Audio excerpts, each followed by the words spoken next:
Bonjour, nous allons nous intéresser dans ce premier module au métier de manager. Qu'est-ce qu'on attend de lui? Quels sont les rôles qu'il doit jouer, les missions qu'il doit prendre en charge et les principes qu'il doit respecter? Les objectifs pédagogiques sont comme suit.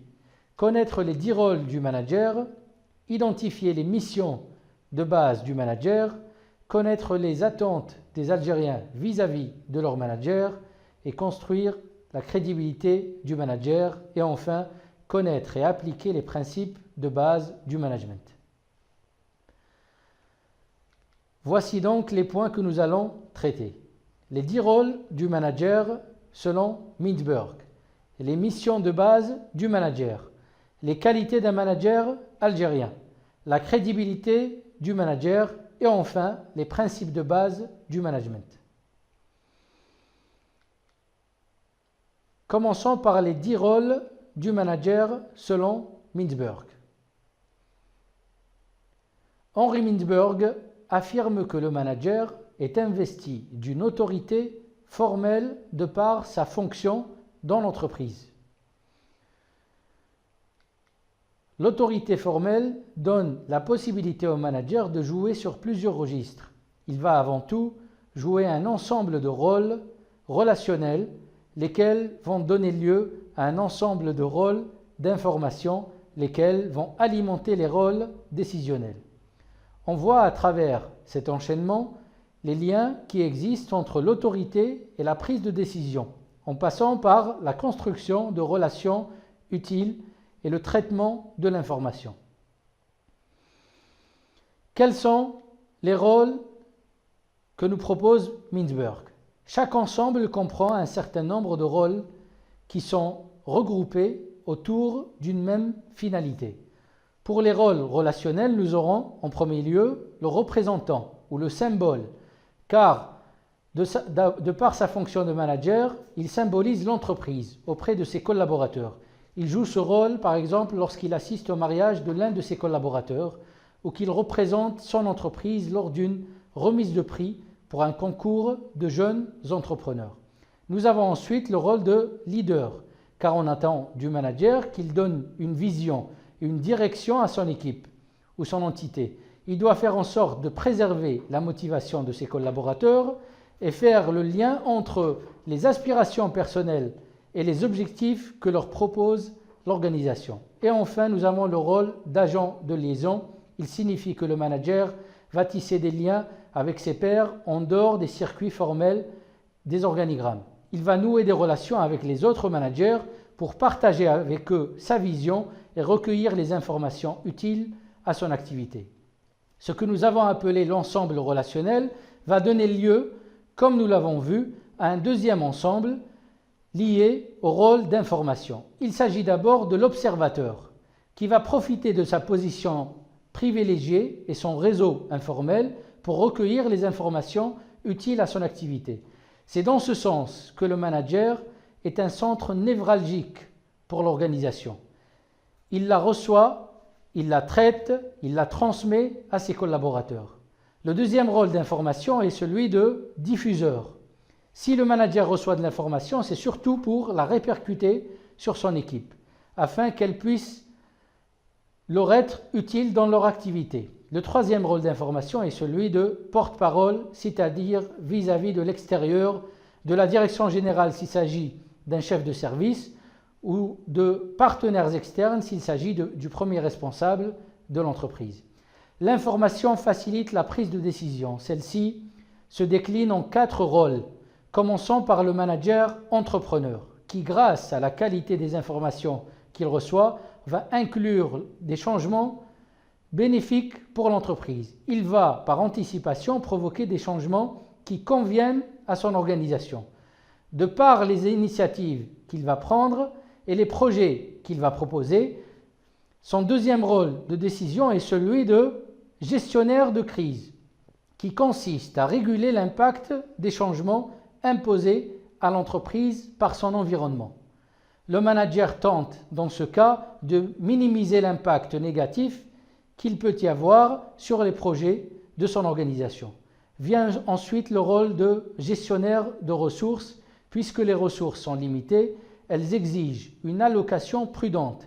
Le manager va décider de qui va prendre quoi et quels sont les projets prioritaires qui bénéficieront d'une validation. Puis nous avons le rôle de négociateur qui permet au manager de faire passer ses projets en interne et en externe. Voici donc, pour récapituler, les 10 rôles du manager. Nous avons le représentant, le leader, l'agent de liaison, l'observateur, le diffuseur, le porte-parole, l'entrepreneur, le gestionnaire de crise, le gestionnaire de ressources et enfin le négociateur. Le manager doit assurer l'ensemble de ces rôles car ils sont tous en interaction. Si un manager n'assume pas ses rôles relationnels, il aura beaucoup de mal à jouer ses rôles d'information ou de décision. S'il faut assumer tous les rôles, le dosage et la combinaison entre un manager et un autre seront très différents. Il y a des managers qui sont portés vers les relations et d'autres qui insistent sur les décisions. Nous allons à présent aborder les missions de base du manager. Le rôle du manager ne peut être appréhendé qu'en fonction du contexte dans lequel il se trouve, car il s'agit pour lui d'identifier les priorités de sa mission au sein de son organisation. Mais il existe un tronc commun qui concerne tous les managers, ce que nous allons voir tout de suite. Le manager, quel que soit le contexte où il évolue, doit assumer les missions suivantes. Premièrement, atteindre les résultats avec son équipe. C'est bien entendu la première préoccupation du manager. Les résultats ne se limitent pas aux indicateurs financiers, mais intègrent également les indicateurs qualitatifs. Prendre des décisions pour atteindre les objectifs.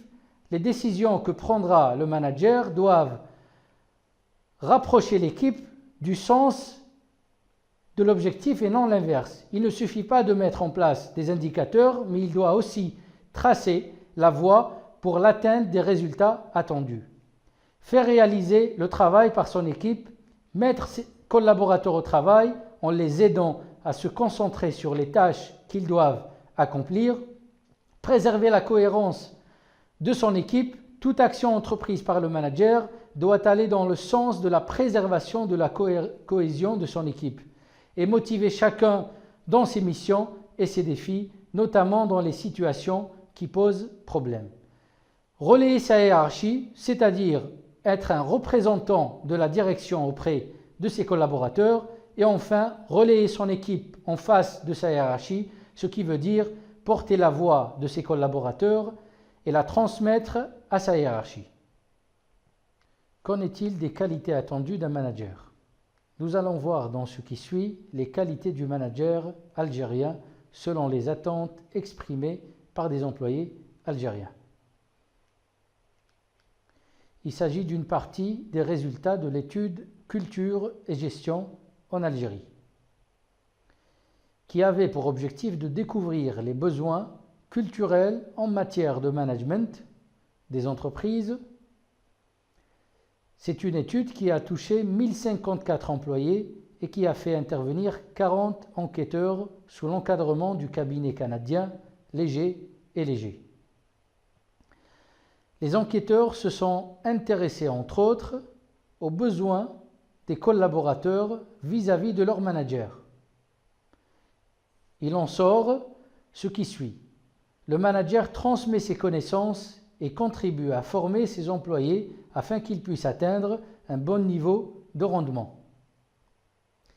Il est équitable et sait reconnaître les qualités de chacun de ses employés. Il possède un haut niveau de compétences techniques, une forte expertise. Il indique clairement aux employés ce qui doit être fait, ce qu'il attend d'eux. Il est facile d'approche, à l'écoute de ses employés. Il les traite comme ses égaux et se préoccupe de leur bien-être. Il est un bon animateur qui consulte ses employés et met en pratique les suggestions du groupe.